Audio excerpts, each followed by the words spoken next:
Hello Azri, good morning, and thank you so much for the opportunity to join us today for discussing about our topic today. It's about school intentionally promote national value. So yes, in this section, I will start with my perspective, my agreement about this topic today. So yes, in my opinion, I strongly agree that school must intentionally promote national value. Why? Yes, of course, this is not just about ceremony, but this is about building students' core identity. First, we must remember Ki Hajar Dewantara's wisdom about Kodrat alam. He taught us that education should never separate child from their culture. By planting the seeds of Budi Pekerti, schools ensure that students grow with strong heart and national pride. For example, school can celebrate local culture days where students wear traditional clothing, perform regional dance, and learn local history. This activity helps students appreciate the cultural heritage while developing respect for their national identity. So yes, I strongly agree that school must intentionally promote national value. And how about you? Okay, thank you very much, Ratu, for the argument. And first of all, you try to use Ki Hajar Dewantara's concepts of Kodrat Alam and Budi Pekerti to justify the institutional promotion of national values. Now, this is a massive historical contradiction. You see, Ki Hajar Dewantara founded the Taman Siswa movement specifically to liberate students from the rigid state-sponsored indoctrination of the Dutch colonial government. So, his ultimate philosophy was kemerdekaan belajar or freedom of learning. Budi Pekerti means universal moral character and ethics, not blind adherence to state-mandated national identity. So by forcing a singular national value onto diverse students, the affirmative is actually violating Ki Hajar Dewantara's core principle of liberating the student's mind. And you do not need a state curriculum to teach a child to have a good heart. That's it for my review though. Going back to Okay, you. thank you so much for your perspective about that. So let's looking at more recent perspective. So I got from the information from UNESCO 2021.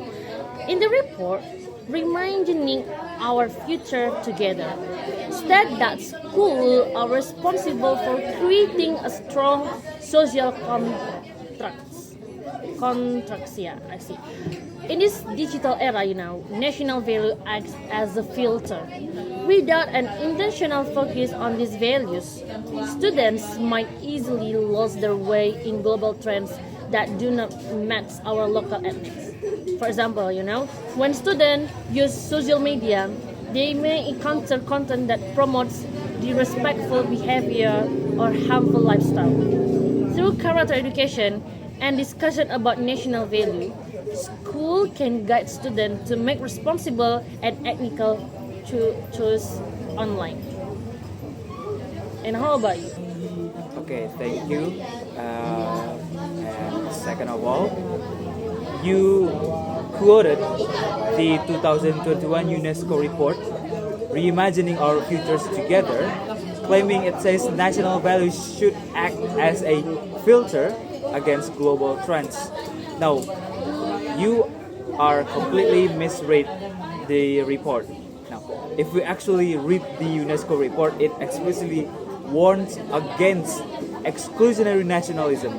So the new social contract UNESCO proposes is heavily rooted in the human rights, ecological justice, and global interconnectedness, not putting up nationalistic walls. So by using national values as a filter, it's just a polite way of saying censorship. When schools filters our global perspective, they don't match local ethics. They create closed-minded students who are unprepared for the realities of a diverse world. So, UNESCO champions global solidarity, not nationalistic isolation. That's for my review. Thank you. Okay, I see your point. But furthermore, I got some research from Banks 2020 on citizenship education argue that being a global citizen starts with being a good national citizen.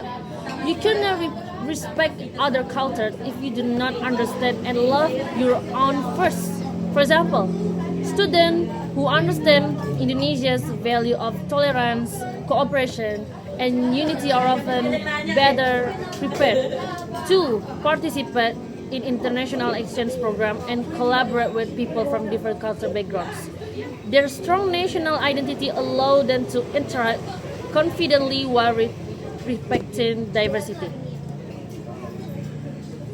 So yes, that's my opinion about that. And how about you? Okay, thank you, Ratu, for the good mention.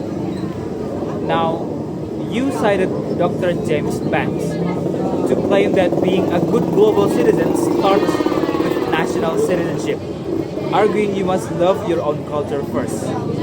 And once again, you are ignoring the core of Dr. Banks' life work. Now, Dr. James Banks is the founding father of the multicultural education.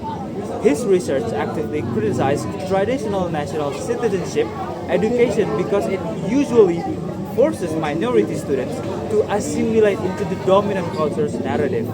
And yes, a student should appreciate their own cultural roots, but a student's personal culture, like being Javanese, Minang, or Papuan, is not the same thing as an institutionalized national value.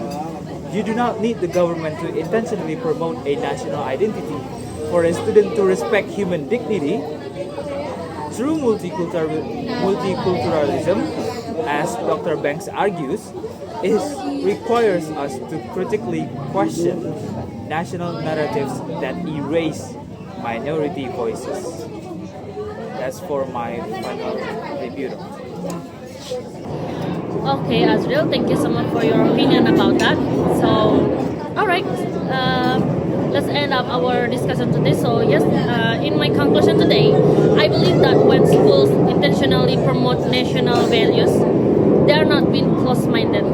Instead, they are preparing students to be strong individuals who can stand tall in the global world without losing their roots.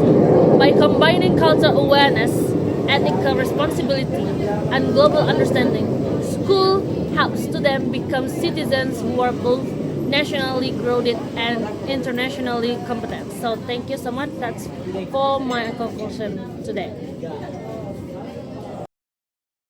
Okay, thank you very much. For my conclusion as the disagree team, your entire case collapses when you realize you are using the language of liberation to justify indoctrination. So you conflate having good morals with being nationalistic. And we agree that schools should teach ethics, empathy, and respect, but those are universal human values, not national ones. So the moment you state intentionally dictates that national values must be promoted, you stop educating and start indoctrinating. And we proudly oppose this motion.